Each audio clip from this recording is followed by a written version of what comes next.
Welcome to Catherine Biroy Show. Today I have a special guest who is truly close to my heart. Aleksandra Borovic has two careers, one official, mostly in program and project management. The other is a volunteer career in High IQ Mensa Serbia. She went all the way through from being active volunteer in organizing testing sessions, excursions, presentations, etc., to the elected chairwoman of Mensa Serbia, member of the board of directors of Mensa International, and member of the Gifted Youth Committee of Mensa International. In the last couple of years, she has joined both careers in the efforts to improve the system of education through writing project proposals and managing projects in education field, and through organizing international scientific conferences aimed to raise awareness of the need of gifted individuals. Welcome, Aleksandra. I'm so happy to have you here with me. How are you? Thank you, and thank you, Catherine. And it's thank okay, you we all know that. No worries. And thank you for inviting me. It's a real pleasure to let's say, share my thoughts with you tonight and with your followers. So here I am. We can start. I'm fine. I'm very honored to have you. And you know, I love your energy and I wanted to share your story with my audience.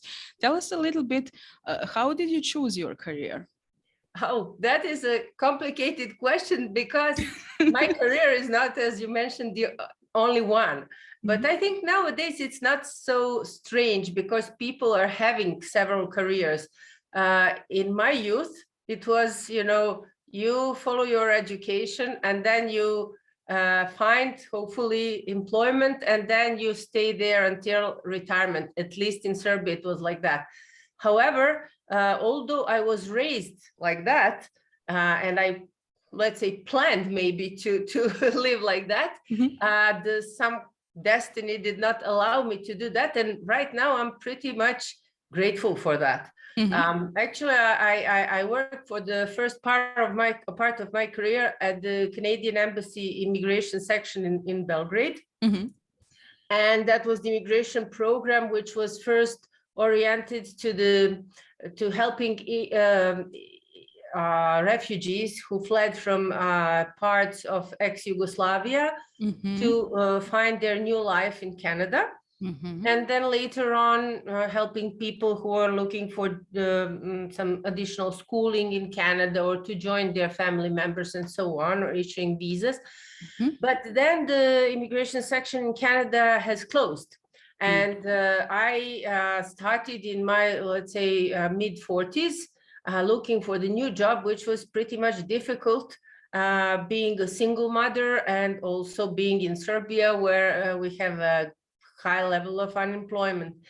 So I managed. I will not now tell you all the steps of that career, but I would say that at that moment, I was forced to leave this area of,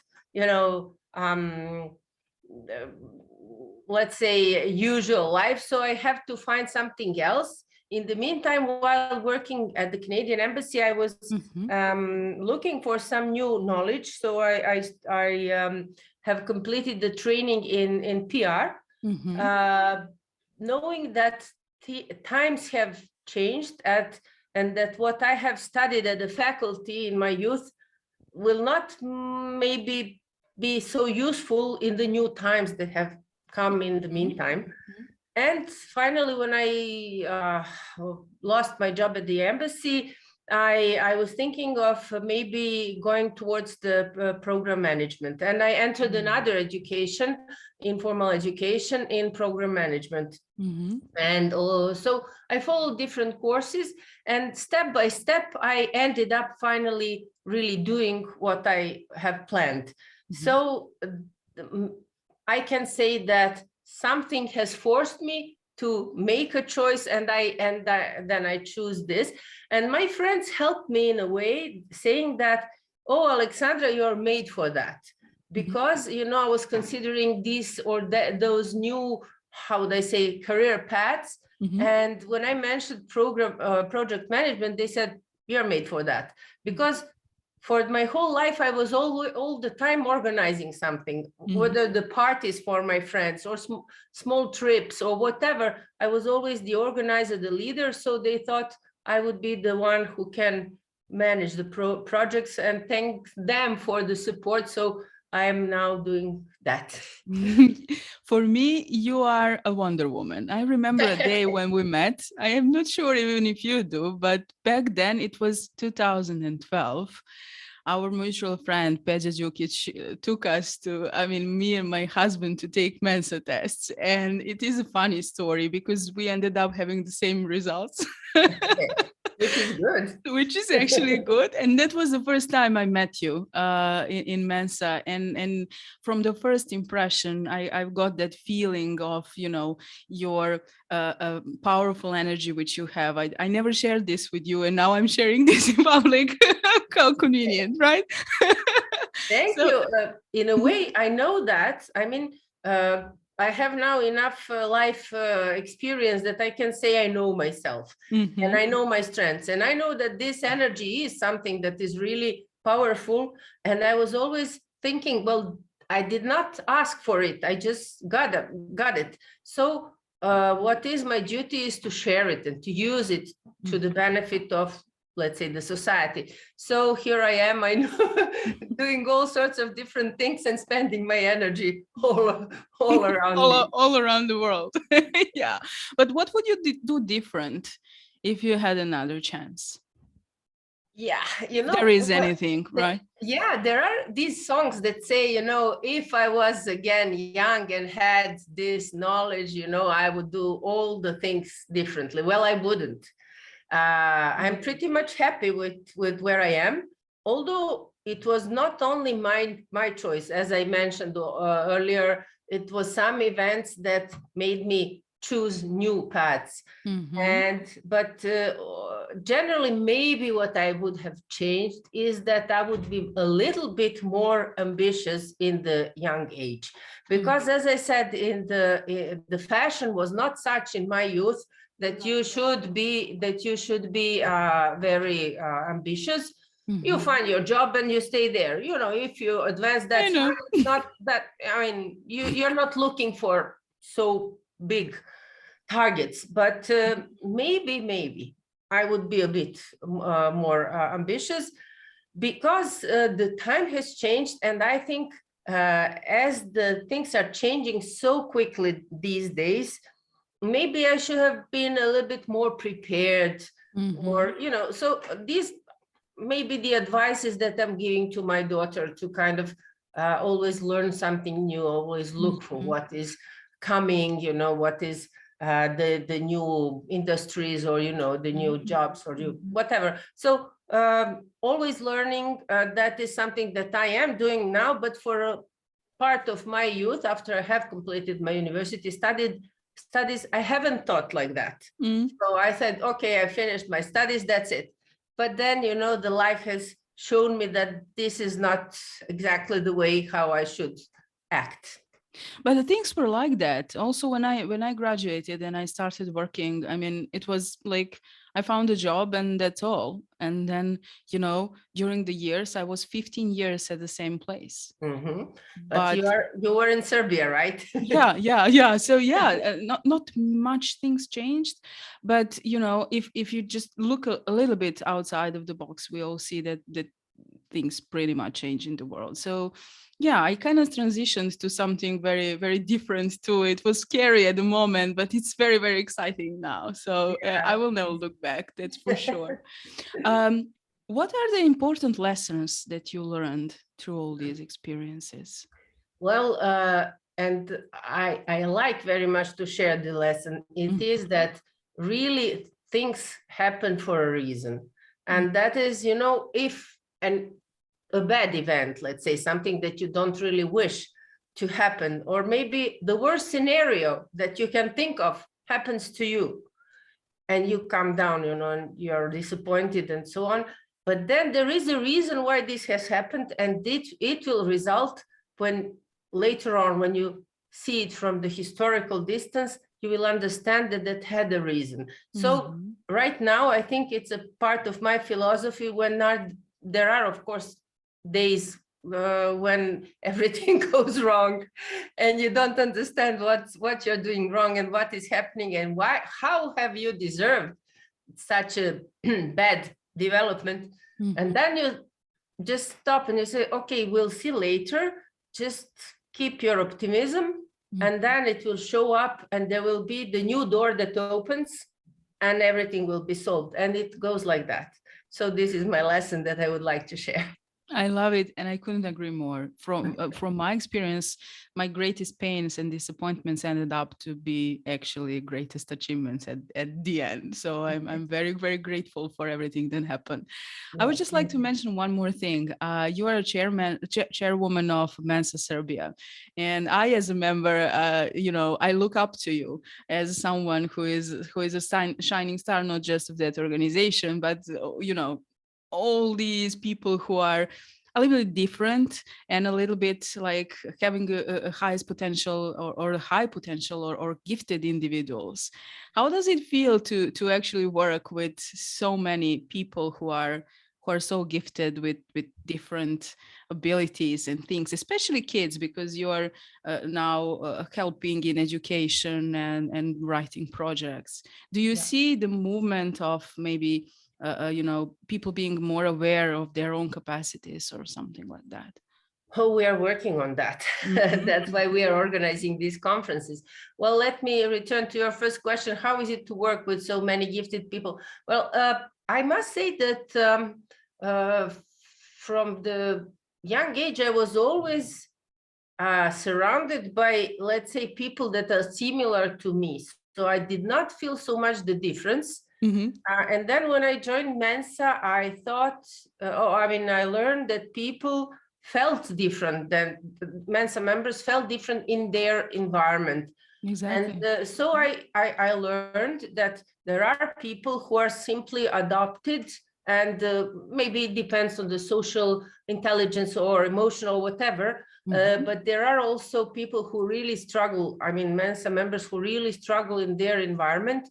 And I was not the one who struggled, but I learned in working with Mensans that we really have to respect the differences among us. Okay, I worked in tourism. I worked in Tunisia with all sorts of tourists. I worked at with the clients of the immigration section. So I was always working with people, and I had a lot of experiences, and also I think I like to work with people. So for me, it is not difficult to work with people, but there are moments, of course, but it doesn't matter. Is it Mensa? Is it a gifted person, or is it wherever you go, you know, company or whatever, school? When you have really to make an effort to solve, let's say, the critical situation caused by misunderstanding and so on. And I think it's very important to really remain open and to try to understand somebody else's position. And this, I think, comes with the experience. So I really now, with the experience I have in Mensa and with tourism and with everything, that I really feel rich inside and able to understand a lot. And sometimes my peers from the Mensa board even criticize me that I'm too understanding. Does that even exist? Yes. Well, sometimes I take on myself the burden of, you know, amortizing some, you know, misunderstandings. But I think it's worth being like that, because, you know, life is one, and, you know, it's easy to quarrel. It's much more difficult to find a way through and to make it peacefully. And that's the way that I wish to everyone, to find the best way without losing nerves and without, you know, losing energy and having bad feelings, because the bad feelings, they are poisoning us. Yes. And they remain in our body, in our souls. So whenever you can avoid them, just let them go, you know. So that's my philosophy, and for now it works. So I think the answer to your question is just take it with a lot of love and understanding, and you'll manage to do it. I love that. Everything is just a human connection, right? If we Yes. put in a little bit of effort to understand each other and understand that we have different personalities and that we are actually all different, maybe we can scope all together. And COVID helped us, I think so. I mean, we were closed off with, there are a lot of situations which are not so pleasant. I enjoyed actually being locked down, but that's just me, I guess. No, you are simply the optimist. You took the best part of it. And I Yeah. fully agree with you. For example, I used the first part, the real lockdown in Serbia, to complete some additional education, to write some Me projects. too. Yeah. So, you can use it. And then I was very happy for the fact that the traffic jams disappeared from the streets. Yeah, that was awesome. You actually could arrive on time, right? That's so cool. We will have a little bit of fun now because I will ask you a few very quick questions and you will hear this when the time is up. Actually, you have just 10 seconds, so a little bit of pressure just for entertainment. So I'll put myself in focus. Okay. What motivates you the most in your work? It's an easy one. I know. Good. I mean, the very important thing is that it is not the money, but always the benefit of the society. That's the one that really motivates me, to see that I can provide some improvement either to the Serbian society or society in general, but just to make a kind of footprint or to leave something behind which has improved thanks to my efforts. That's very motivating to me. I love that. We share the same motivation. It's legacy. I want to leave something behind, right? Mm-hmm. What's your biggest business achievement? Mm-hmm.